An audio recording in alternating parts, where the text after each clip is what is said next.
So Matt, influence agents, this is your business name. What is influence agents about and what do you do?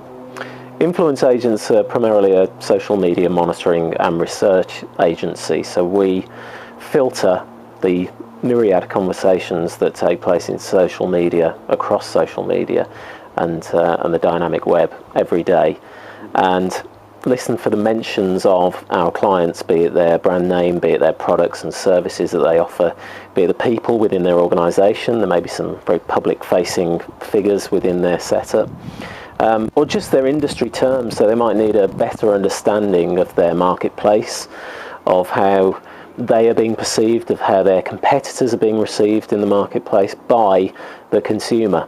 So we know that people are having conversations on Twitter, in blogs, message boards and forums, in the public areas of Facebook and LinkedIn, for example.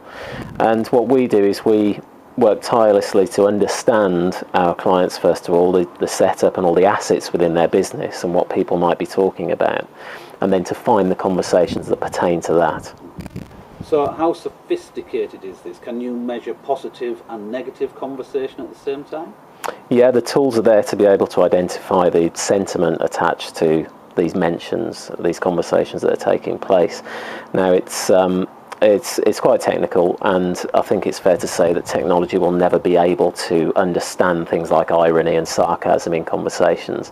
So there's only going to be a certain level of accuracy in sentiment analysis that these tools do. So we have to step in, and there's a manual process of qualifying everything that has been deemed to be negative and positive, and to interact and intervene before the brand get to see those metrics that say, you're being perceived in this way, to be able to qualify that and say, actually, this is really what's happening. So we look at the conversations on a one-by-one basis sometimes and start to see if there are any trending factors that don't sit right with what we're hearing about the brand. If there is something largely negative, we'll look into why that's happening. And quite often we find that it's just the use of terminology, or something has been misunderstood by the machines that we as humans can understand is actually pointing in a slightly different direction. Brilliant. So how can a brand leverage the reports that you give?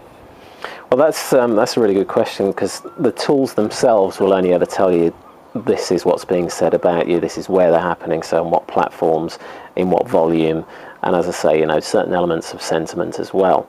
They'll also tell you some of the recurring phrases and topics that are being discussed. So it will tell you what's being said. What we try to do is add 2 levels additional to that. The first being, this is what it means. This is what this insight means. So you've got the insight from the tool. We will say, this is what it means to your brand. This is the impacts that it would have. Being a negative sentiment mention might be that one trending topic is being attached to your brand that you really don't want, or you're being misperceived. And I think the third element is then, what's the action that you need to take, or what's the action that is going to benefit you most from having that knowledge behind you. So it may be that we identify there are conversations on a certain platform where your brand isn't represented. So it could be that there's a lot of interaction on Twitter, there's a lot of conversation taking place, but you as a brand don't have a presence there, so you don't have a voice to respond to the mentions, be they positive or negative. And that's a big learning as well. A lot of brands think it's all about brand reputation and reputation management, and that is true to an extent, but there's a perception that needs to be about spotting the negative and nipping a crisis in the bud. But actually it's as much about rewarding those and encouraging those who say nice things about us, and building advocacy amongst our fans. So monitoring then could be, interestingly, it could be used for product development. Yeah. And it can be used for improving customer service routines. So listening, monitoring can be literally transformed or transferred into monetary value by providing a better service. Would you say that's accurate? There are many different case studies for and reasons to listen, and you've touched on a couple of them. Product development is a really big area, and going forward we're seeing this trend of co-creation where brands involve the consumer in everything they create. So when you ask the consumer to be part of the product creation process, you end up with a product that is welcomed by the marketplace because they've been involved from the very start. You can also involve them in setting the price. So when you take it to market, you know that it's going to be well received, or largely so. The other things, customer service is fantastic. You can dramatically cut the costs of your customer service provision by using and utilising social channels and tools that you can attach to that encourage community support and that provide an audit trail of information, so that you actually cut down the number of calls that you might receive at your customer service call centre, for example.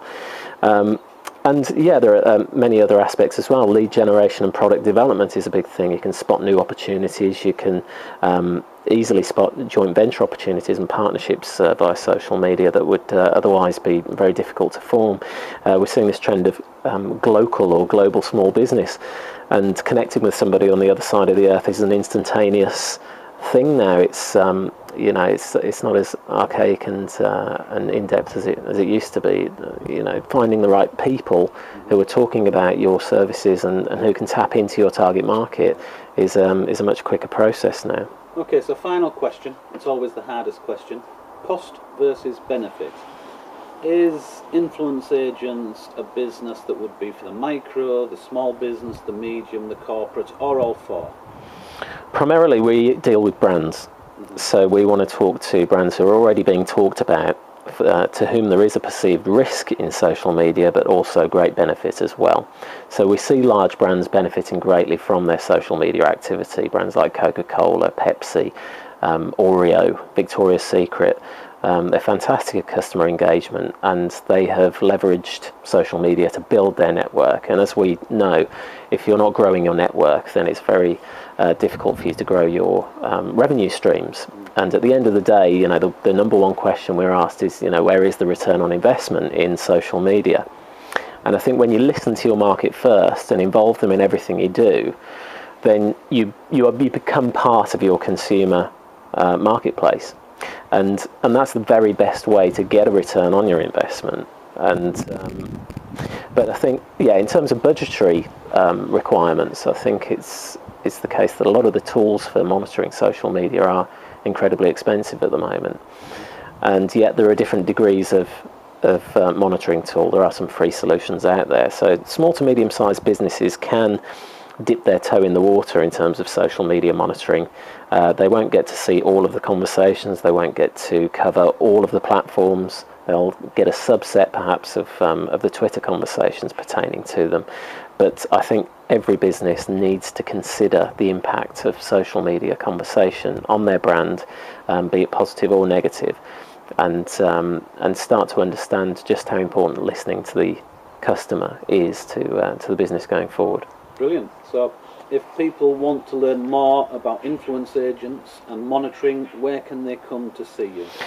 influenceagents.com for the website, and you'll find out more about our services and products there. You can contact me, Matt_Hodkinson on Twitter, and we're across the social web. Just shout and we'll hear. Perfect. Matt Hodkinson, Influence Agents, thanks for visiting the Social Media Shed. Thank you.